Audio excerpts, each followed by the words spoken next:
Welcome to Bronx Journal Radio, coming to you tonight from Lehman College of the City University of New York. My name is Satin Jenkins. Tonight's program is the second part of a program that was broadcast 2 weeks ago about playwright, poet, and author Ntozake Shange. Ms. Shange is probably best known for her award-winning play, For Color Girls Who Have Considered Suicide, and When the Rainbow Is Enough. Ms. Shange also wrote novels including Sassafras, Cypress and Indigo, and Betsy Brown, about an African-American girl who ran away from home. Ms. Shange has received numerous honors and awards throughout her life, including fellowships from the Guggenheim Foundation, the Pushcart Prize, and Lila Wallace's Reader's Digest Fund. Ms. Shange archives live at Barnard College.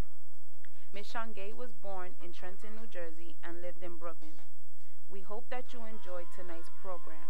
Please join in on the conversation on our Facebook page, Lehman Concourse. We would like to hear from you. Our first guest tonight is Professor Mariposa Fernandez.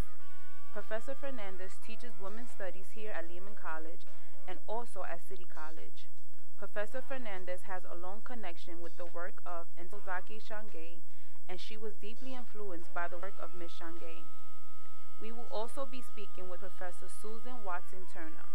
Professor Turner teaches theater here at Lehman College, and she will also be speaking to the work of Ms. Shange and how she was influenced by her and her work. Thank you for listening tonight, and we hope that you enjoy our program.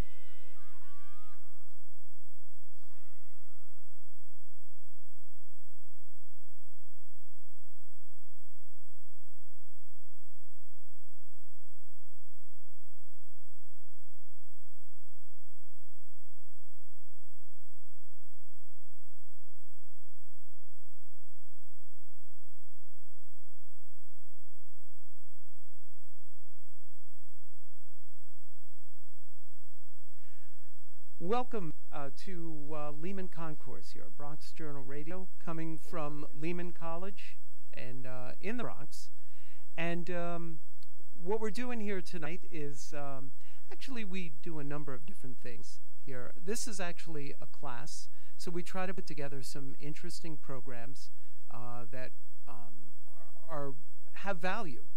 And one of those things that we're doing tonight is we're going to talk to a couple of our professors here at Lehman College about a writer, a poet, an author, a novelist.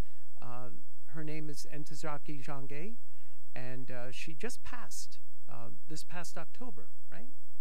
And I remember her as I remember the play For Colored Girls as a child, and I never really understood it. So I have a couple of people here with us tonight in our class, and actually, Mariposa, you and I are actually going to do a little segment, and then we're going to turn it over to a couple of students in the class and Professor Turner, who are going to talk more in depth about Ntozake. So, Mariposa, welcome to Bronx Journal Radio. Glad you're here. Yeah, it's wonderful that you're here tonight. Talk to us a little bit about what influenced you. What attracted you to Ntozake? Well, when I was 14 years old in 1985, And that's going way back. it just seems like yesterday. I grew up in the Bronx. I am a second generation Puerto Rican. I identify as a black woman, a black Puerto Rican, and at that time in my life, I was still grappling with my own identity, with issues of adolescence, with my environment, what was going on at that time in the Bronx. So I'm a child also of the 70s when the Bronx was burning. Right. In the 80s, which was at the height of the crack and AIDS epidemic, I was beginning to write poetry, but I didn't identify as a poet. Mm-hmm. I was in the library in my school, and I pulled the book off the shelf for colored girls who have considered suicide when the rainbow is enough, and that was a book that changed the trajectory of my life. So the cover of the book struck me not only because of the title, but because of the image that was on the cover of that book was an image of a woman who looked like me. And at that point in my life, that was so important, and I think that it remains important today. I think the event that we had here at Lehman, the first week in March, the Women's Studies program hosted a read-in, and this event's been going on for 23 years. But what was different about this year's event was that it was dedicated to one person, to Ntozake Shange, and so many of the students we discovered had this was their like introduction to her work. And they were so moved. And you know what I loved about that event was we had 3 class periods from 11 to 3:15 come in, and the provost was there and faculty was there, but many students actually took advantage of the open mic opportunity and read different poems and different monologues, and left really inspired and wanting to know more about her work.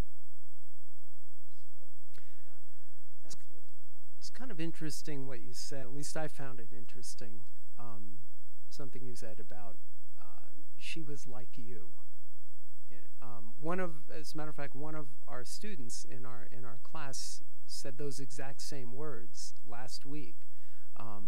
Why she is attracted to something, or why she doesn't watch this television station, because the newscaster or the person on TV is not like she is.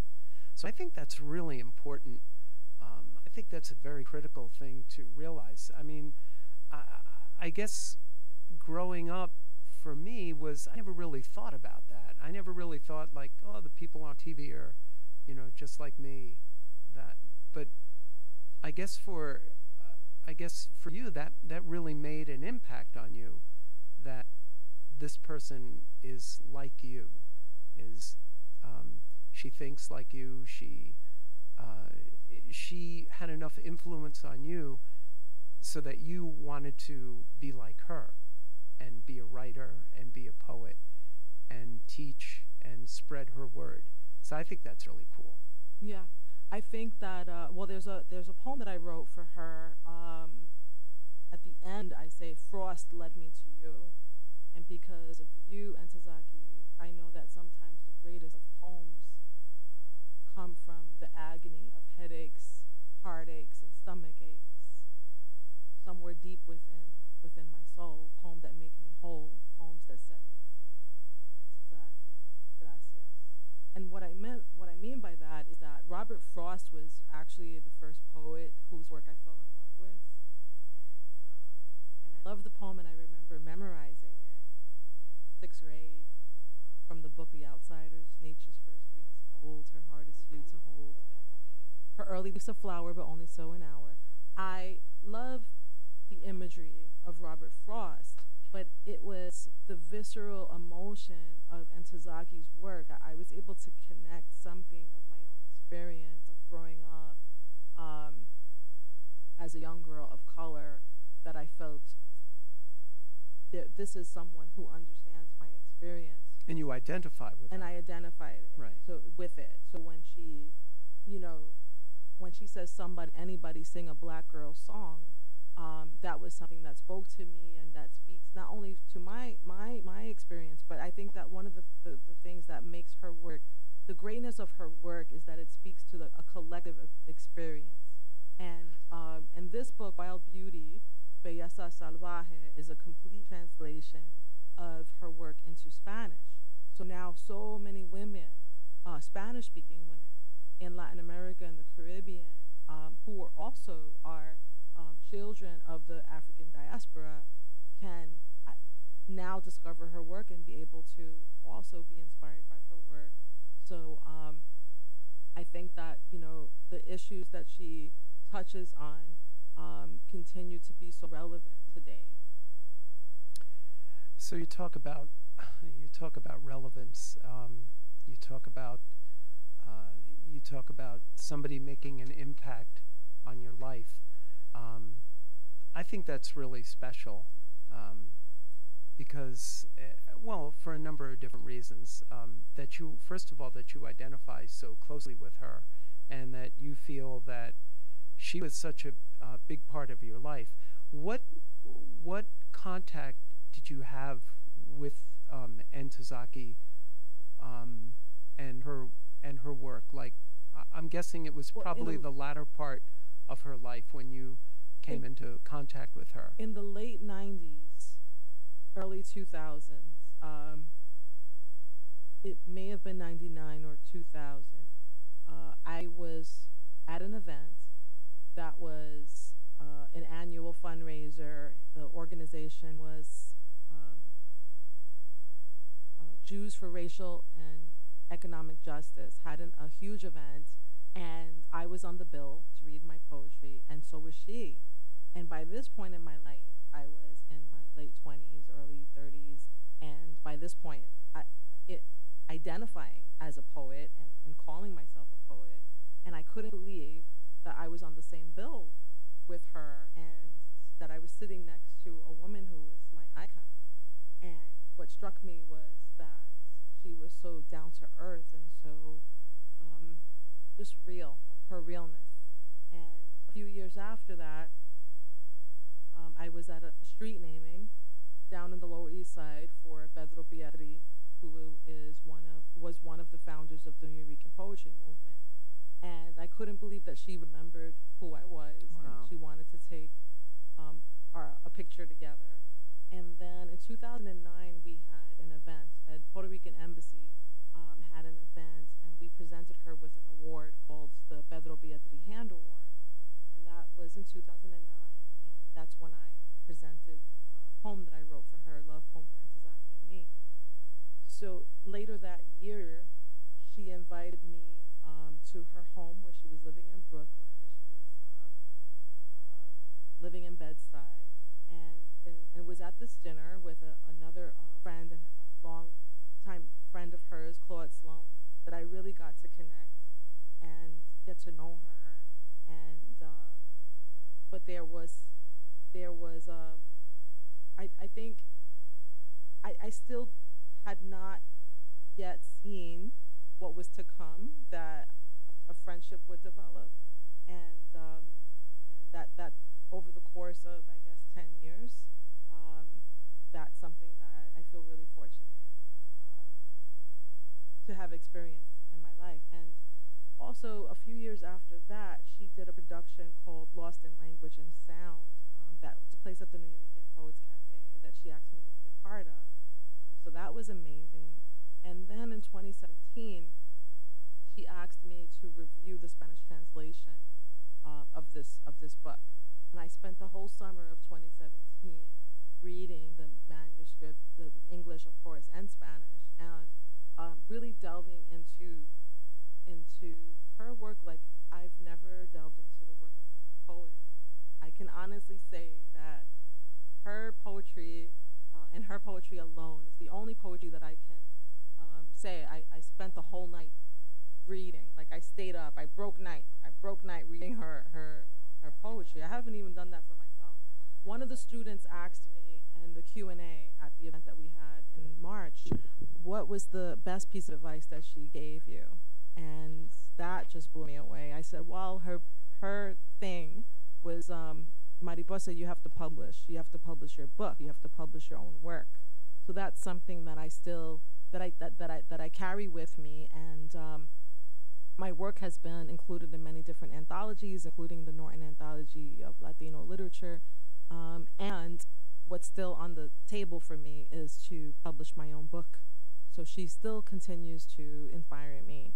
I think that, you know, we definitely lost her too soon, and we're still saddened by her loss. And I think that the tributes that are being paid to her now are important because they help to keep her legacy alive and also to introduce her work to younger generations, who I think really need they need her voice. Mm-hmm. Okay. You're listening to Bronx Journal Radio from Lehman College here in the Bronx. Our guest tonight is Mariposa Fernandez. We're also going to be speaking with Professor Susan Watson Turner, who is a teacher of theater here at our school. And we have a couple of events that are coming up here at Lehman. There's an event coming up. Yes, there's an event that the Women's Studies program is hosting on Monday, April 8th at the Recital Hall. It's going to take place in the evening from 6:30 to 8:30.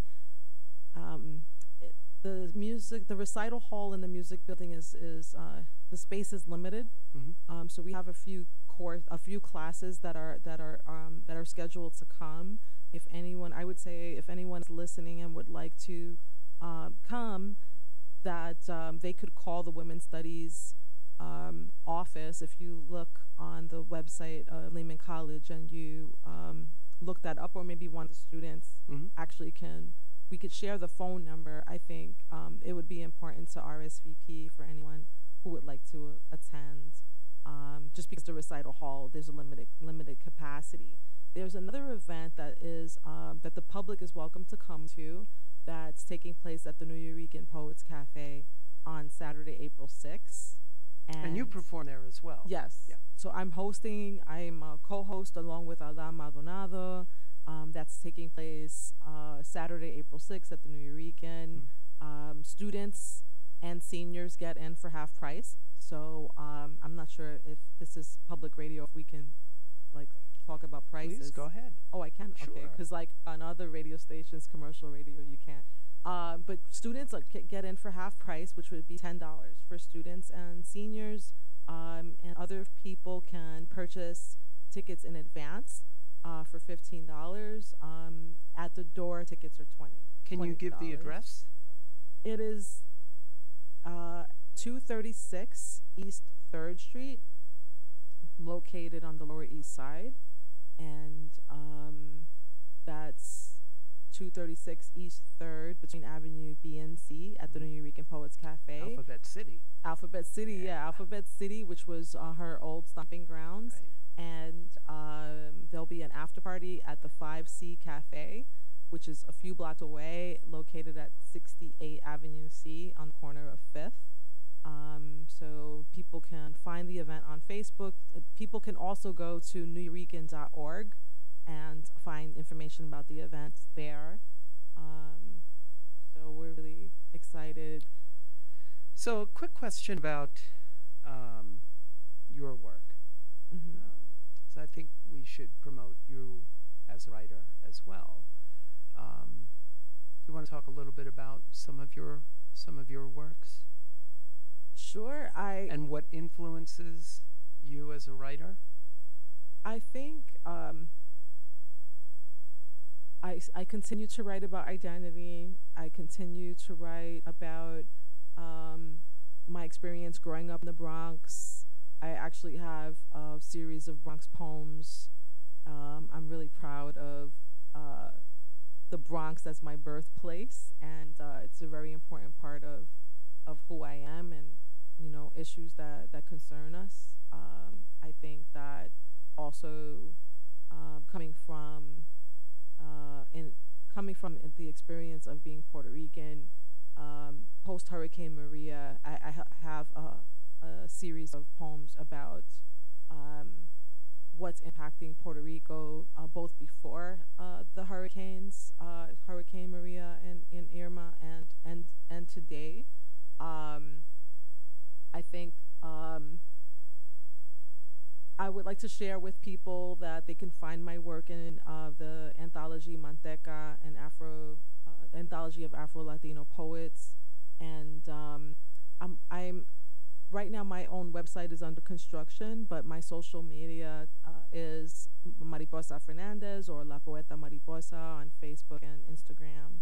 I think that also I would like people to know that in addition to poetry, I write in other genres, and one of those is the theater. Mm-hmm. So that's something that I really get excited about, and I want to get back to. I did a one-woman show a couple of years ago for a festival called the One Festival, and the character Chloe, Exotica Erotica, is something that is, I guess, an opportunity for me to speak about issues that impact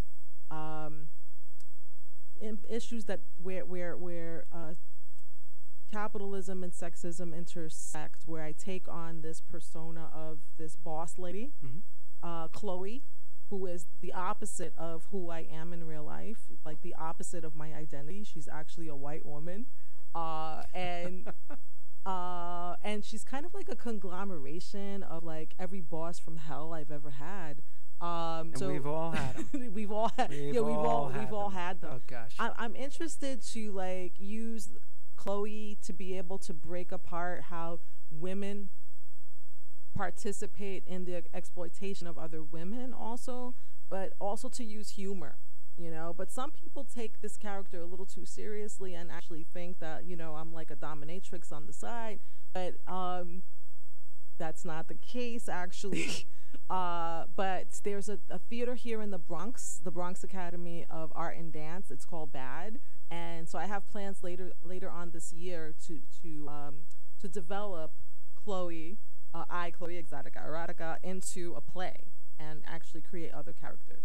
So that's another aspect of my writing that I want to explore, because it's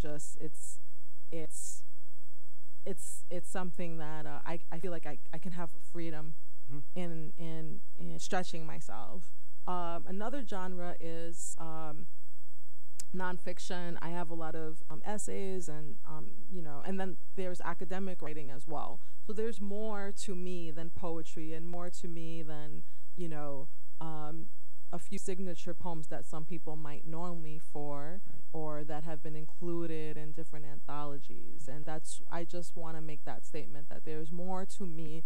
And on that segue, I do happen to know that there is a lot more to you, because you and I have had a number of good conversations. And one of the things that is very near and dear to you is the recovery effort in Puerto Rico. So I think we would be remiss if we left that part out of your life. Thank you for mentioning that. That's really important to you. And yeah, I and there's more to me. Yeah, there's more to me than being a writer. Right. But being active in my community, my activism, my community service, whether it's here in the Bronx, whether it's on Hunt Point, or Puerto Rico. But what's important right now that I want to share, especially with students, with CUNY students, is that this project that began last summer is going to continue, CUNY Service Corps Puerto Rico, and the application link is about to go live later this week. It should be up on cuny.edu at any moment, and any students who would like to apply, my advice would be to not wait, don't procrastinate. Last year, over 4,000 students applied for, there were only 250 slots. So if you really want to go to be of service, and I also want to stress that it's hard work. Like, we're going to repair roofs. It's not a vacation. Of course, there's beauty. It's a beautiful island. Es la isla del encanto. But being on a roof, I don't want to romanticize what it is to be on a roof in the summer, in the tropical heat of the summer, for 7 hours, and just want to emphasize that there are a lot of people in Puerto Rico that are really struggling and recovering, not only in terms of repairing, you know, structural, you know, the homes, you know, but emotionally as well. Well, there were people that were just totally wiped out. I mean, they lost everything for the and there are about 250,000 homes that still don't have roofs. And here we are. It's March. We're like a year and a half. Sure, 18 months out after the hurricane, still. Yeah, and dealing with climate crisis. If you look at what's happening East Africa, in Mali and Mozambique, and our regular mainstream news is not showing those images. Unless you're really active on Twitter or you watch BBC News or you're looking to see, it's really disturbing. And to see the impact of what one storm, in this case a cyclone, can create miles and miles of inland oceans. So we're still vulnerable. And when we look at these images, it's important for us as viewers to realize that we're on this planet, we're all on the planet, and that we are all either the potential, and a lot of climate activists, climate justice activists have said, we are all either the future survivors or victims of these types of disasters. So how can we respond and learn and help each other? So this is an opportunity to help the people of Puerto Rico, but tomorrow it could be us. Well, you're very, very rare that, I mean, there's a special place in heaven for somebody like you. And I mean that as a colleague and as a friend, because I've never, honest to God, I've never really seen anybody as committed to something as tragic as this and the recovery effort than you. I mean, God bless you. Thank you for saying that. And I wish that we didn't have to deal with this as a reality. Like nobody wants to see anybody suffer. No. And it should feel good to help other people. Sure. It should be a part of our moral makeup that we help each other.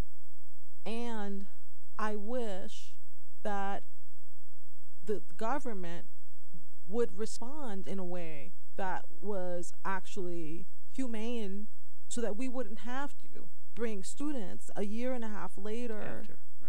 There's no reason why, FEMA, our tax dollars, should not be allocated in a way, or that the government should not be set up in a way to respond to emergencies. And when you look at, New York City, maybe this is another topic for a different day, but New York City is actually vulnerable because the breadbasket of New York City is located in Hunts Point, which is all in flood zone areas, right? So it's something that really does impact us. As far as the CUNY Service Corps Puerto Rico application link, I just want to tell students, if you're interested in coming, please pour your whole heart and soul into the application so that you can get to the interview stage, and let us know why it means so much for you to be a part of the effort. Okay. Mariposa, thank you so much for participating in the program tonight. We're going to take a short break. This is a Bronx Journal Radio. No, you're most welcome. So glad you're here. And I want to just commend the students, because every time I've come in, I see their growth, and I see that they're learning the boards. Yeah, they're learning how to do our students, radio broadcasting. There's a whole group of people behind what we're doing. It's not just Victor, you, and I in the studio here. There's there's people running Facebook. There's people running the cameras behind the scenes, and you guys are doing a great job, and I want to acknowledge you. So thumbs up to you all. Thank you for helping us out and making this program a success. So we're going to take a short break. I'd like you to stay with us. Victor is going to stay with us, and we're going to bring in Jennifer Ramirez and Professor Susan Watson-Turner are going to join us here and continue the conversation on Bronx Journal Radio. So thanks very much for joining us tonight. This is Steve Castellano. I'm the instructor for this class, kind of the chief cook and bottle washer, if you will. I guess the brains behind the operation, or lack of brains behind the operation. But anyway, we're having a good time here, and we hope that you can join in on the conversation. We're on Lehman Concourse on Facebook. So if you're watching us live, please feel free to join in. You'll also see this eventually on YouTube. If you're watching it live, we're glad you're watching it. And thanks very much for joining us. Stay with us, okay? We're going to be back in just a couple of minutes. Welcome to Bronx Journal Radio, coming to you tonight from Lehman College of the City University of New York. My name is Shange. Tonight's program is the second part of a program that was broadcast 2 weeks ago about playwright, poet, and author Ntozake Shange. Ms. Shange is probably best known for her award-winning play, For Color Girls Who Have Considered Suicide, and When the Rainbow Is Enough.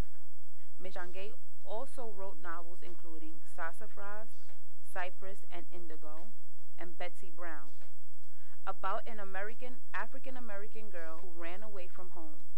Ms. Shange has received numerous honors and awards throughout her life, including fellowships from the Guggenheim Foundation, the Pushcart Prize, and Lila Wallace's Reader's Digest Fund. Ms. Shange archives live at Barnard College. Ms. Shange was born in Trenton, New Jersey, and lived in Brooklyn. We hope that you enjoyed tonight's program. Please join in on the conversation on our Facebook page, Lehman Concourse. We would like to hear from you. Our first guest tonight is Professor Mariposa Fernandez. Professor Fernandez teaches women's studies here at Lehman College and also at City College. Professor Fernandez has a long connection with the work of Ntozake Shange, and she was deeply influenced by the work of Ms. Shange. We will also be speaking with Professor Susan Watson Turner. Professor Turner teaches theater here at Lehman College, and she will also be speaking to the work of Ms. Shange and how she was influenced by her and her work. Thank you for listening tonight, and we hope that you enjoy our program.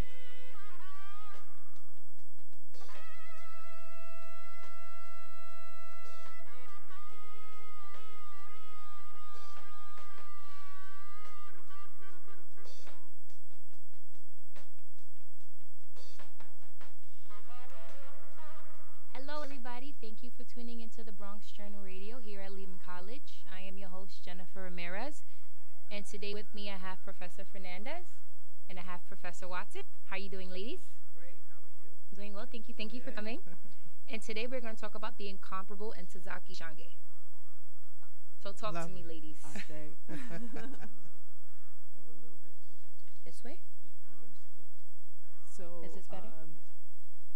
We have an event coming up here at Lehman on April 8th, and we have Susan Watson Turner. Professor Turner will be one of the people performing either her poetry or a monologue. We have Cassandra Cato Lewis, Claude E. Sloan, and a few other people. Also on April 6th at the New York Poets Cafe, Puerto Rican Embassy is giving a special tribute called El Tributo to Ntozake, and that's taking place on the Lower East Side. Well, I think it's just a wonderful event that not only are we bringing her poetry back to life, because there was a time when, it was done so much, especially the For Color Girls Who Considered Suicide, that some of us in the theater said, "Oh, we gotta do something else." And there was a little section of time there where we weren't touching that again. And I think now, unfortunately, so many artists with their death then come back to life in a different way, in a different forum. And I looked around at some of my theater students and I said, "Wow, these young women need to be doing these poems, and they really need to hear what she was saying, and her mix with the music and the dance and the poetry was just something that inspired me, particularly as a young artist. And even as an older artist, I kind of shaped a piece called The Color Girls Quilt, which was really a tribute to her style and a choreographical poem. I don't know what the real... A choreo poem. Well, yes, a choreo poem, but, the style and the sense of it has not really been duplicated. And with the monologues and things. I guess my question to you ladies, after reading some of Ntozake's work, actually, number 7, spell number 7 actually stood out to me, and I fell in love with it, honestly. But I guess you touched upon it. How do we keep Ntozake's work alive? Well, I think it comes from, I mean, Mariposa and I were talking about actually doing a production of her work here at Lehman, maybe for Women's History Month next year. And again, it's very sad to think that, you know, you have to pass away. I mean, it happens to all great artists. You know, all of a sudden they're wonderful and alive once they've passed away. But it's about people in the theater continuing to do her work, continuing to keep her voice alive, and it's such a great exercise for young actors as well, because the handling of her actual poetry and being able to move and being able to keep the rhythms going is really a great exercise for training as well. And the monologue isn't an easy thing to do, and her work isn't easy because when you open it up, there's no punctuation. I know you're an English professor, right? It's really hard to dissect. Like, you have to dissect every sentence by sentence, because she touches on a lot of topics in a short span. Like, I know in spell number 7, she touches on, hold on, because I got my notes here. She touches on spirituality. She touches on race. She touches on cultural assimilation. She touches on politics. She was in the world, you know. She says that poem, I lived in the world and then I moved to Harlem. But she was in the world. She talked about not writing about what happened, but taking what happened and bringing it into what's going on today. So some of the music that she refers to still comes and accompanies her stories about what's going on today.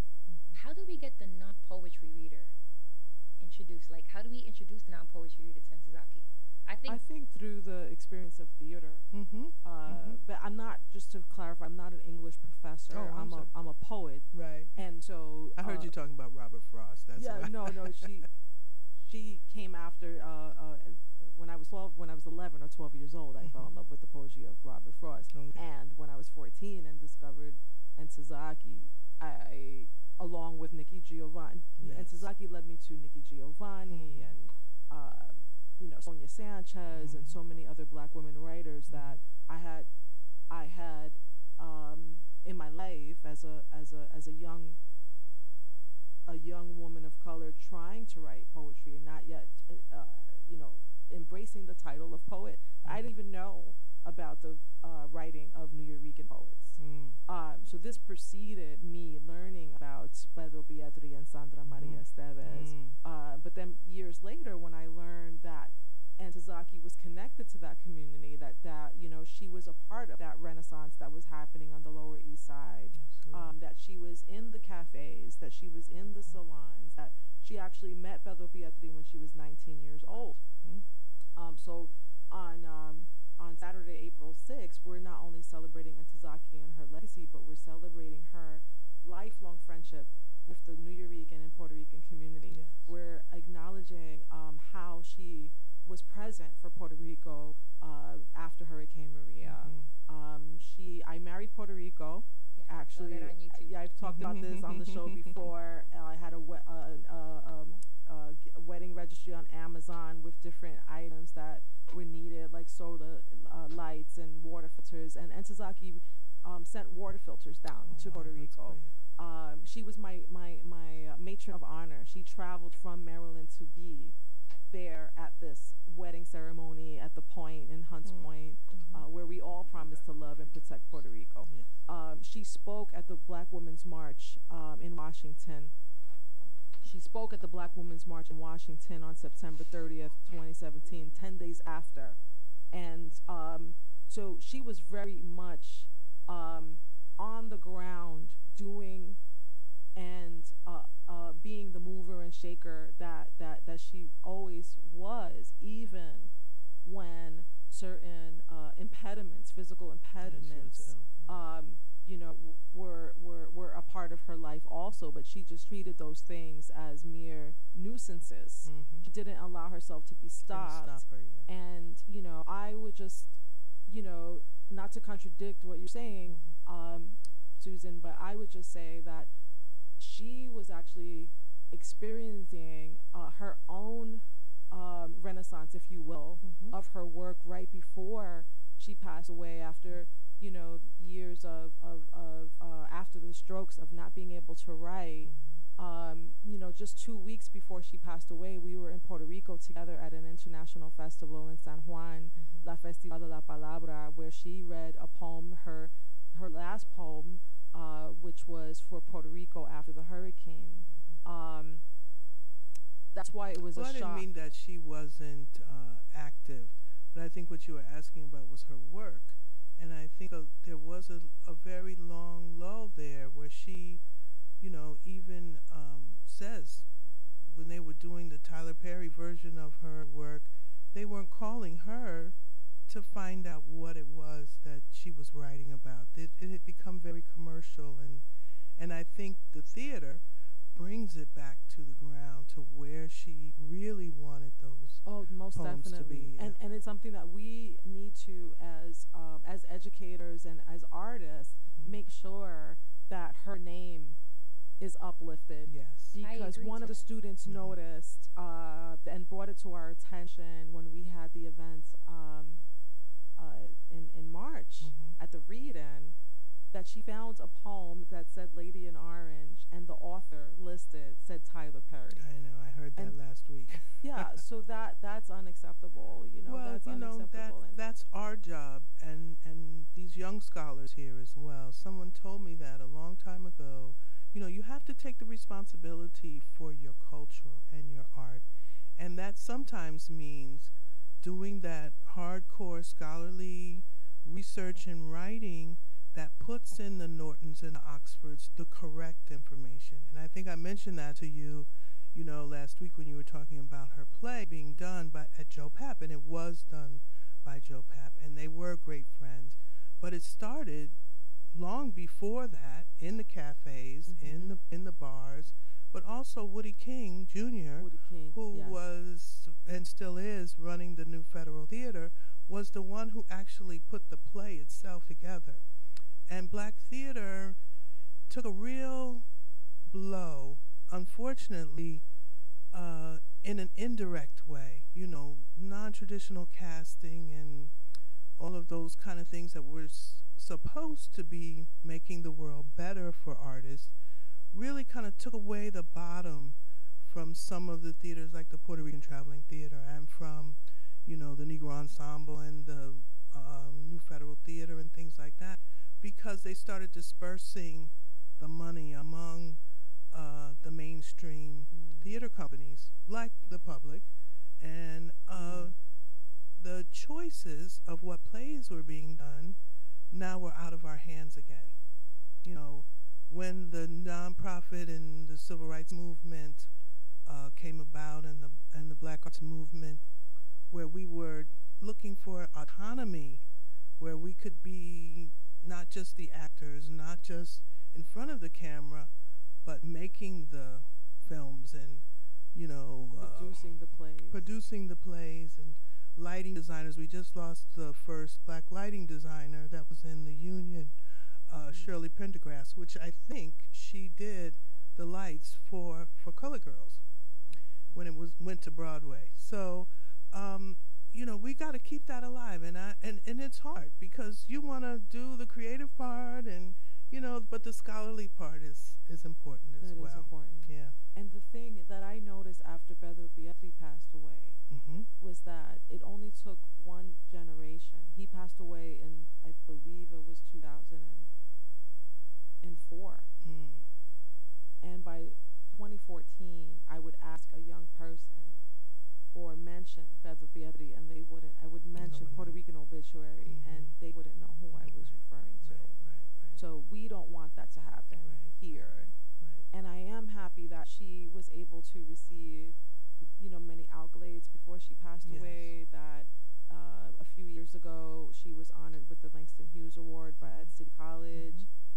That, you know, Barnard also honored her. That her archives are there,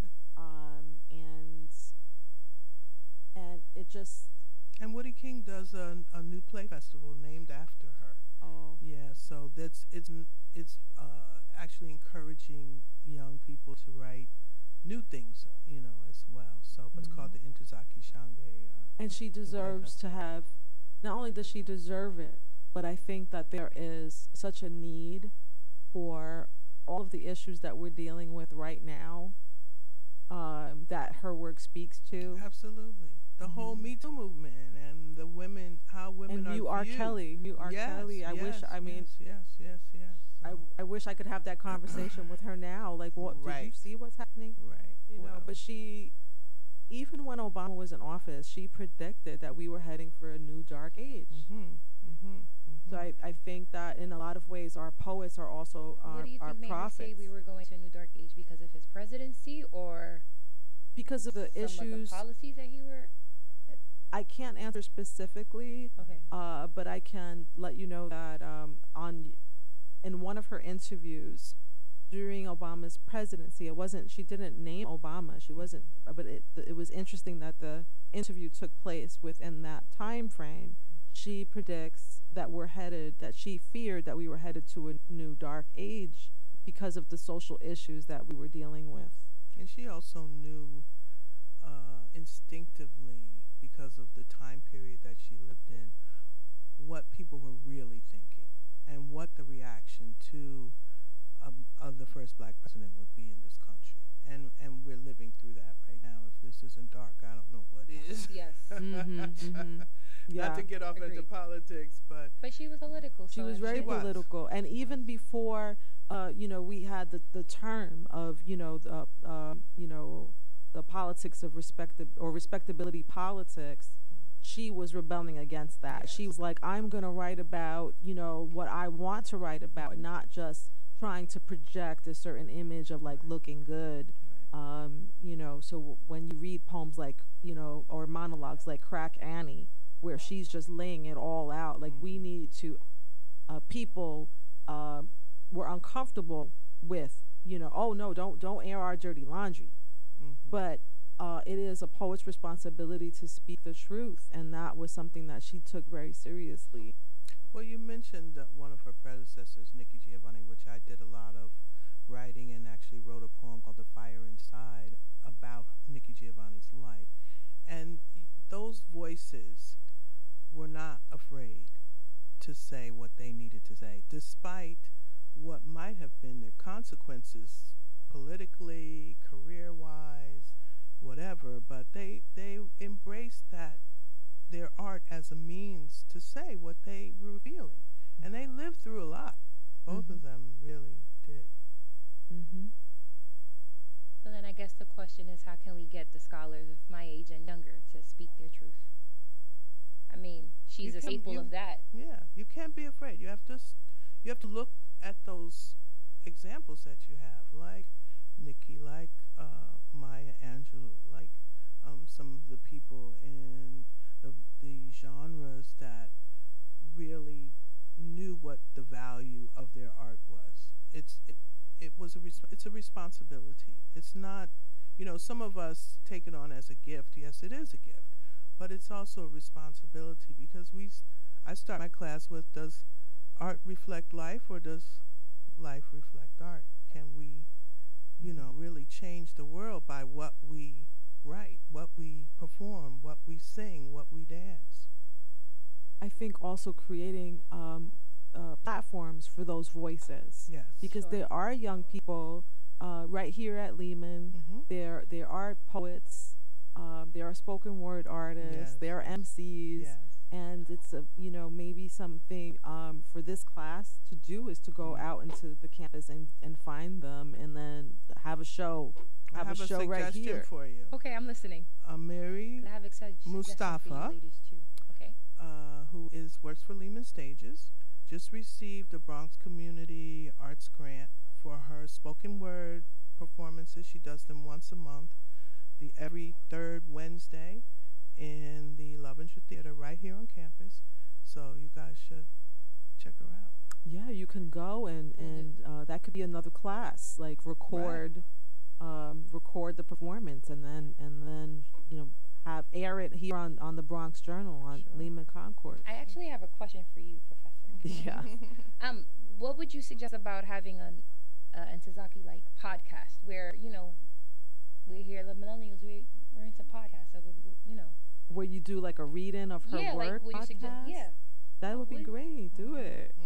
That would actually, do that myself, because social media is another platform. And one of the things about Lehman Concourse that's great is that yes, this is a lab and this is a class, but it's real. This is real broadcasting. For sure. And it's what you take with you. That's great for your portfolio. That you go on. I don't know if I would be the one to establish that podcast. Well, step up, take it on. So you would think that would be a good idea? That would be great. And actually, here in the Leonard Leaf Library, there are a lot of holdings of Ntozake's work. So not to be limited to what can be found on the internet.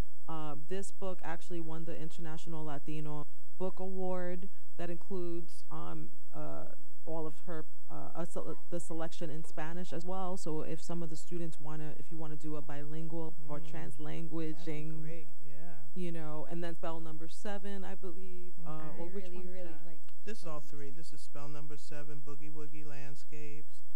And one of my favorite lines in spell number 7 is, "Ain't no colored magician in his right mind gonna make you white." I loved it. Yes. What moved you about it?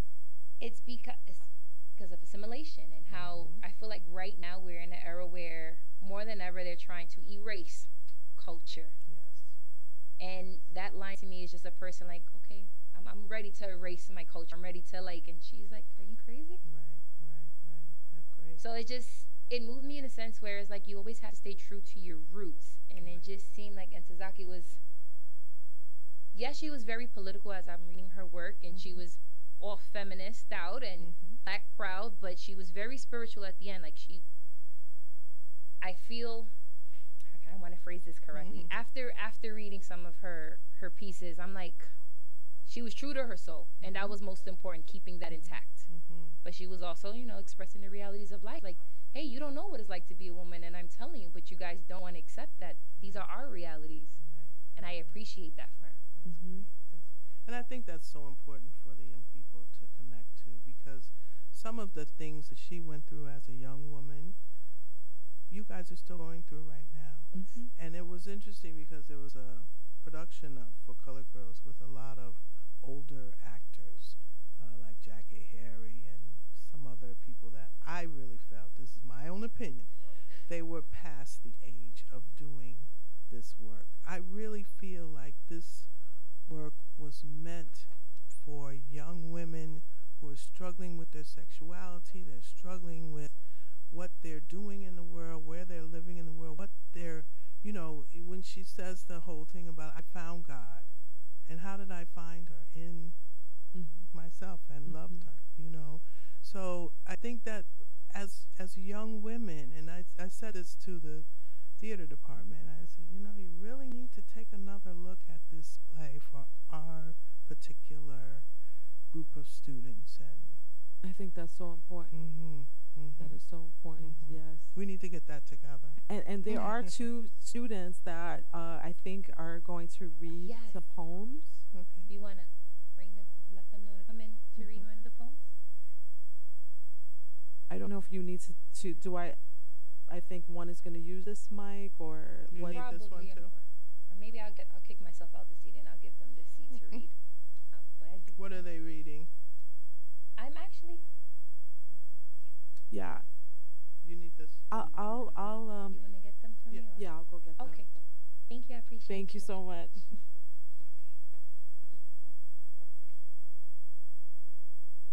Well, while you're waiting, if you want, I was prepared to read one as well. So Please I don't know which one they are reading. I don't want to read something that they Which book are you reading? Dark Faces of Womanhood. Is that one of them in the very beginning? I want. You know what? We should check to see which one they're reading. Okay. Can I just skim it really fast to make sure it's not the one that?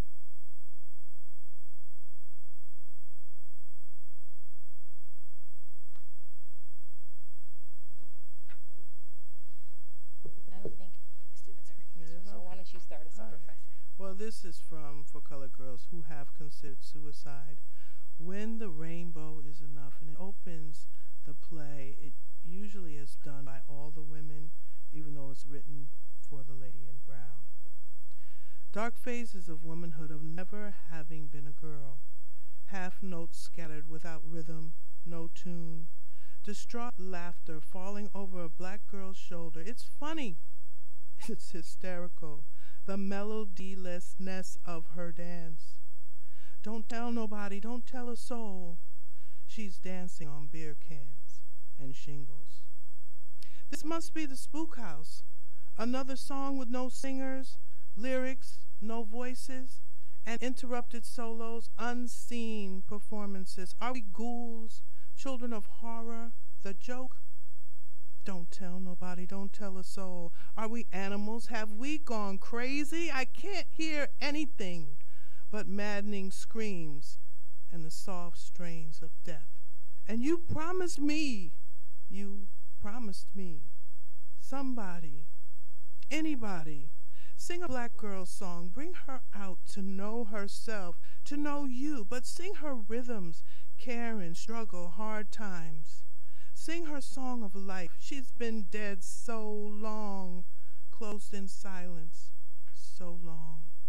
She doesn't know the sound of her own voice, her infinite beauty. She's half notes, scattered without rhythm, no tune. Sing her sighs, sing her song of possibilities. Sing a righteous gospel. Let her be born, and handled warmly. That was awesome. Amazing. And she always talks about music and the absence of music in a melodylessness existence is really the key there. For sure. I feel like once you're dissecting, it's like, how do you read this sometimes? Right, like, how many times do you read it to really know? It takes study. It's really, and I say to my theater students, it really takes some concentration and time and effort in what is the subtext of this? What is she really saying? Why does she talk about music and melodylessness? What does that mean? And so it's really a good study, as deep as Shakespeare, as far as I'm concerned. I agree. Yes. Definitely. Hello. Hi, this is Genesis. One poem I did find that I really enjoyed reading because it just gave me so much emotions is called With No Immediate Cause. So I'm going to read it right now. Okay. Every 3 minutes, a woman is beaten. Every 5 minutes, a woman is raped. Every 10 minutes, a little girl is molested. Yet I rode the subway today. I sat next to an old man who may have beaten his old wife. 3 minutes ago, or 3 days, 30 years ago, he might have sodomized his daughter, but I sat there, 'cause the young men on the train might beat some young woman later in the day or tomorrow. I rode the subway today and bought a paper from a man who might have held his old lady onto a hot pressing iron. I don't know, maybe he catches little girls in the park and rips open their behinds with steel rods. I can't decide what he might have done. I only know every 3 minutes, every 5 minutes, every 10 minutes.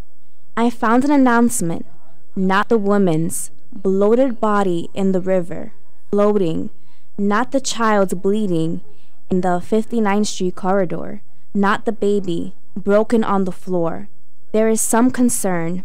The alleged battered woman might start to murder their husbands and lovers with no immediate cause. I spit up, I vomit, I am screaming. We all have immediate cause. Every 3 minutes, every 5 minutes, every 10 minutes, every day, women's bodies are found in alleys and bedrooms at the top of the stairs.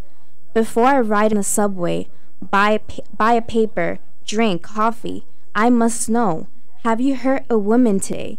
Did you beat a woman today? Throw a child across a room? Are the little girl's panties in your pocket? Did you hurt a woman today? I have to ask these obscene questions. The authorities require me to establish immediate cause every 3 minutes, every 5 minutes, every 10 minutes, every day. Every day. Yeah. That really moves me because I feel like women are mistreated in this society. Yes. And it's horrible how it has escalated, and especially with the Me Too movement. Yes, and it's so acceptable for so many. I look back at some old movies, and I like to watch old movies, but you see in those old movies where that attitude about women really was born. You see the secretary and the boss chasing her around, and quite frankly, when I first came to New York, because I'm a lot older than you guys, we thought that was acceptable. And a lot of the women who are coming out now, we made those choices. You either chose to go to the audition or you didn't. And the audition might be in an office where it's just you and that person, or in their hotel room, as some of we know now happens. And those are hard choices because some of us, not me, but some of us made the choice that it was more important to be famous than to be you, and to open yourself up to a lot of abuse, and that it was acceptable. As we can see, it was part not just of the entertainment industry, but in education and in sports, and all of these, just here in our society is just the norm. Exactly. And it shouldn't be. And I saw a play the other night in Urban Stages, and they talked about values and what is valuable to two different people from different cultures. It took place in Kenya, and a young woman had gone there to build roads, but she had given up a husband and children, and the young man who was helping her had children and a wife and all of that, and he said to her, well, what do you have? You got a lot of money in the bank, but you have no family. And sometimes the values that we have culturally are very different from the values of the people that we work with. I definitely agree to that. Definitely agree too. Mm-hmm. I think we have. You have another reader? Yeah. Okay. Appreciate that. Thank you so much for having me. Thank you. All right. Do you want the? I think you can stay. Oh, okay. Don't try to leave me now. It's well, just getting good. You have good questions and answers and responses. And what did you really? Are you a performer as well? No. No. I am not. Well, here comes your second one. Just introduce yourself before you start reading her lovely work. Go ahead. Hello, my name is Lisanel Fernandez, and I will be reading the poem named Sorry from Ntozake Shange. Mm-hmm. One thing I don't need is any more apologies. I got sorry greeting me at my front door. You can keep yours. I don't know what to do with them. They don't open doors or bring the sun back. They don't make me happy or get a morning paper. Didn't nobody stop using my tears to wash cars 'cause of sorry. I am simply tired of collecting. I didn't know I was so important to you. I'm gonna have to throw some away. I can't get to the clothes in my closet for all the sorries. I'm gonna tack a sign to my door. Leave a message by the phone. If you call to say you're sorry, call somebody else. I don't use them anymore. I let sorry, didn't mean it, and how could I know about that? Take a walk down a dark and musty street in Brooklyn. I'm gonna do exactly what I want to, and I won't be sorry for none of it. Let a sorry soothe your soul. I'm gonna soothe mine. You were always inconsistent, doing something and then being sorry. Beating my heart to death. Talking about you sorry. Well, I will not call. I'm not going to be nice. I will raise my voice and scream and holler and break things and race the engine and tell all your secrets about yourself to your face. And I will list in detail every one of my wonderful lovers. and their ways.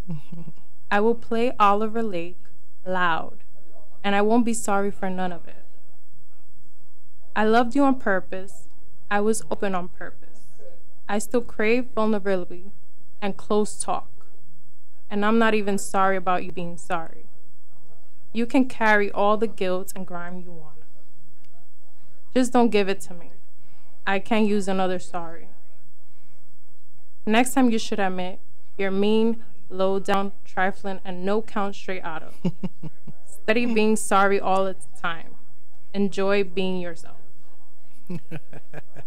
That was one really very fun poem to do, because it seemed like any man or person who ever hurt you or did anything to you could come out through that poem. And she says it's very, very good, very powerful, very powerful. I just think what stood out from that poem is just her, I'm tired of being sorry. Yeah. I'm tired of apologizing for being me. I can't use it anymore. Take your sorries and go on about your business. Right? That's also a recurring thing with being a woman, because we always have to apologize for something. Always. All the time. Always. She was really so prolific in interpreting the role of women and some of the things that we suffered from, I mean, the last poem in the book was not the last one, but the heavy one, the Bo Willie Brown. And when the woman who's trying to get away from the abusive relationship loses her children in that exchange, he drops her kids out the window. And every night when I did the play in Ohio before I moved to New York, and every night that poem, like you said, the poem spell number 7 touches every night, and we did it for 3 months. We kept getting extended. It rips the inside of me when she says, and he dropped them. And you think about the magnitude of a person who could drop their own children out the window, to hurt you. And that's kind of a prelude to where she's going with that, in the whole play. It's a painful play, but it's also a very rebirthing kind of experience for people to do. And one of the things that it's cathartic in a way. Yes, it is, because then when you meet that guy who who doesn't do what you really want them to do, right? You can read that poem to them and say, I don't need that anymore. Look, I know who I am. I know who I am. Standing up for yourself and knowing your worth. Yes. What you want to take and what you don't have to take. Yes, that's right. Exactly right. And I think that's a journey that every woman tends to go through. At least once in their lifetime. At least once. Maybe a couple. Yeah, right. Usually more than once. It's true. More than what we'd like. Yes. Is there one more person that's going to read about? Thank you so much. Thank you for having me. Thank you. It's very inspirational to hear young people read those stories. For sure. Yeah. I remember when the play first came out, I was actually just having this conversation with one of the engineers, and I was talking to her about her hair. And, I said to her, I always see you in other kinds of hair. I've never seen your natural hair out. And she's got a lot of hair, Barbara. And I said, why don't you wear your hair? Because we were not happy with, fuzzy hair or curly hair. We had to have straight hair. And I think even Ntozake kind of dealt with that in terms of tying her. I haven't passed a blow dry through my hair in almost. It was going to be a year and a half, but then I had an interview and I wanted to look a bit more, quotation mark, professional. So I did, yeah. But it's been like 6 months now. We have to redefine what that means. For sure. Hi. Hello. Hi, introduce yourself, even though I know you well. I'm Ashley Lorenzo, and I am a student at Lehman, and I'm going to read You Are Such a Fool. You're such a fool. I have to love you. You decide to give me a poem, intent on it. Actually, you pull, kiss me from 125th to 72nd Street. On the east side, no less, you're such a fool. You're gonna give me, the poem, insisting on proletarian images. We buy Orca, £3 for $1, and a pair of 98-cent shoes. We kiss, we wrestle. You make sure at East 110th Street we have cognac. No beer, all day. You're such a fool. You fall over my day like a wash of azure. You take my tongue out of my mouth, and you make me say foolish things. You make my tongue out of my mouth, lay it on your skin like dew between my legs. On the first day of silver balloons, a little girl's braids undone, friendly savage skulls on bikes. Wish me good day. You speak in Spanish like a German and ask Puerto Rican market men on Lexington if they are foreigners. Oh. Okay. Oh, you're such a fool. I can't help but love you. Maybe it was something in the air. Our memories, our first walks, yes, allow that. Where you poured wine down my throat, in my room's poets I dreamed about, seduced sound and made history. You make me feel like a cheetah, a gazelle, something fast and beautiful. You make me remember my animal sounds. So while I am an antelope, an ocelot, a serpent speaking in tongues, my body loosens up for you. You decide to give me the poem. You wet your fingers lay it to my lips, and I might write some more about you. How you come into me, and the way the blues jump out of B.B. King. How David Murray assaults a moon and takes her home. Like Diane Harvey invades the wind. Oh, you're such a fool. You want me to write some more about you. How you come into me like a roller coaster, in a dip that swings, leaving me shattered, glistening, rich, screeching, and fully clothed. You set me up to fall into your dreams, like a sub-Saharan animal I am, and all this heat, wanting to be still with you in the shadows, all those buildings, all those people celebrating sunlight and love. You're such a fool. You spend all day piling up images, locations, morsels of daydreams to give me a poem. Just smile. I get it. Wow. You get it?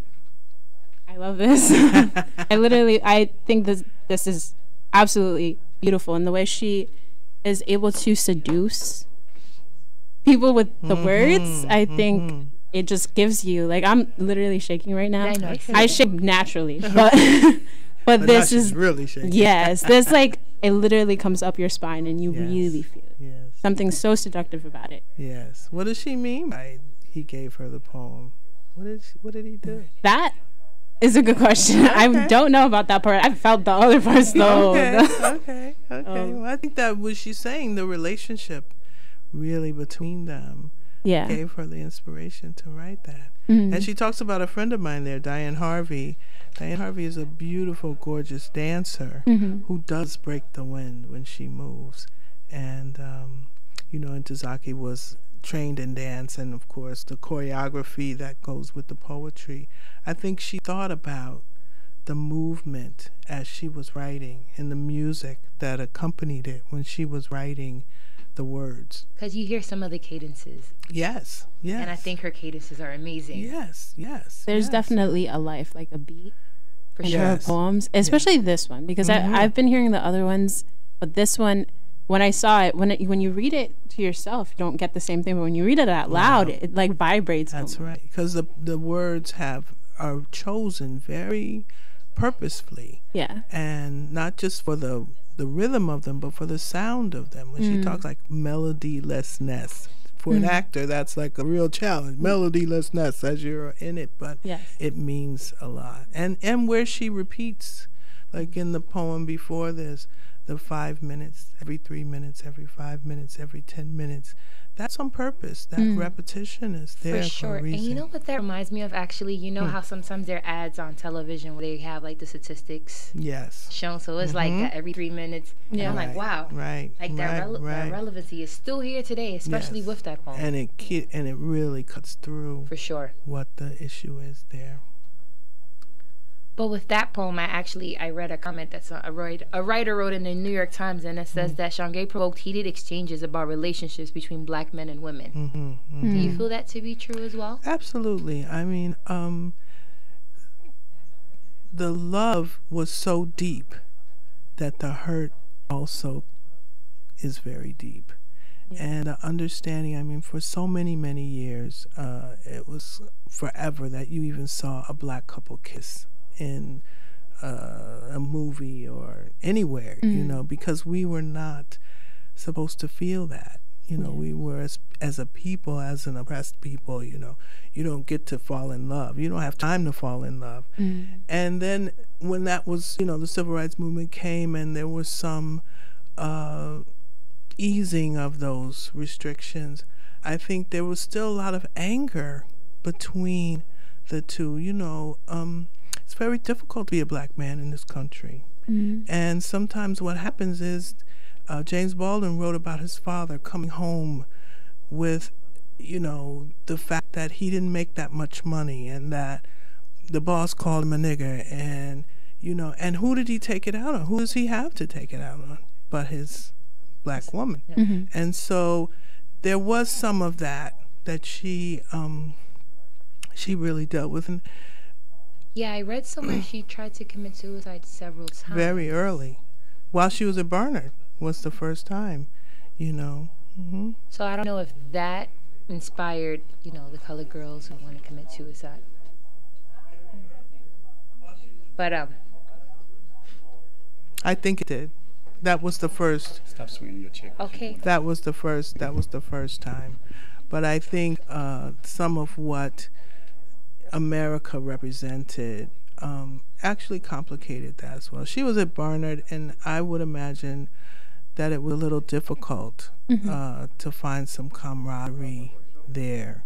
And then being a very talented woman, and then being in New York, because she was actually from Philly, right? Or New Jersey. Was Jersey. She born Jersey? Yes. Yeah. Jersey. So she had a very middle class. She said background. I read she was familiar with Harlem and the Bronx mostly, I know, and then at one point she was living in Brooklyn. Right, towards the end of her life. But I think she lived in Harlem and the Lower East Side. And New York was a different kind of place then, too. There was a lot of free love and all that kind of stuff, you know. So there was, you know, being in an artist kind of community, but it didn't stop. I mean, sometimes you're a little isolated in New York from what's going on in the rest of the world, because you come here and, you know, you're on the train with all kinds of people. But there's so much going on here. And a lot going on. A lot. And I wonder if that inspired her, like, to give some of the people in her poems, like, characters. Like, she...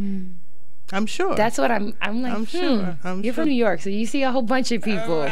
Right. You see a whole lot of people. You see all different kinds of people. And you come in close proximity. Around the rest of the country, that doesn't happen. It's very isolated and very segregated in places like where I come from, in Ohio. You know, there was a black side of town and a white side of town. And, you know, downtown met, and you really never interacted that much, especially not on an intimate level. So, but New York gave us that kind of landscape that she wrote about. Yeah, I'm pretty sure that gave her style from being from New York. I think was not only that, her personality is just so like ever changing. You know what I mean? Like it's like you have her, but then like her poems are just, from what I get from her, they're just so. You get a taste of her, who she is, and her mentality, the way she speaks, and you get a little bit of, you know how New York feels like there's so much life here, there's so many different personalities, so many different people. She's kind of like she's like this bottle of all of that. All those people. All of that. It's true. Yeah, trapped in there, and it comes out in her poems. And I think that's the basis behind all the colors. Yeah. You know, and the names, even in, I think it's Boogie Woogie Landscape, where she names her dreams because they actually come to life around her as she's sleeping, and she writes about them. Yeah. She writes about them. Yeah. I want to say one other thing. Please do. This headscarf that she wears, because this came out when I was going to my first year of college. And as a black woman, and we struggle with our hair, as we were talking to Barbara. But I wore a headscarf like this for the first year of when I was a freshman. And finally, at the end of the semester, end of the year, I took off my scarf and wore my hair, and nobody recognized me. went to theater class. They're like, is this a new person? But I really, and the day she died, I wore another scarf as a tribute because I thought this was so representative of what Black women have to struggle with, and then for her, it kind of links you back to her history and past, because the slaves wore these because they didn't have time to do their hair or the products or any of that until later into the century. But I just love this image of her and this scarf, because it made it so that I could get up in the morning, put the scarf on, and go. And you match the scarf to whatever you're wearing that day. Yeah. And it gives you a little freedom from, oh, what does the hair look like? But anyway, I thought that was really good. I appreciate that. Thank you so much. Sure. We good? Well, Professor Watson, I want to thank you for joining us today. Absolutely, my pleasure. It was a pleasure talking to you. Good. And I'm looking forward to the new things that you young people are doing and writing about as young scholars. And we got to say thank you to the students that came and read. Thank you, Astrid. Thank you, Genesis. And don't hate me because I forget somebody else's name right now. Daniel, I'm sorry. All right. And you're a very good interviewer. You did your research. Thank you so much. I appreciate it. Sure. Okay, well, that's it. Have a good night, all. Okay. Make sure you join us on April 8th over at the Women's Project. Yes. As we celebrate more work of Ntozake.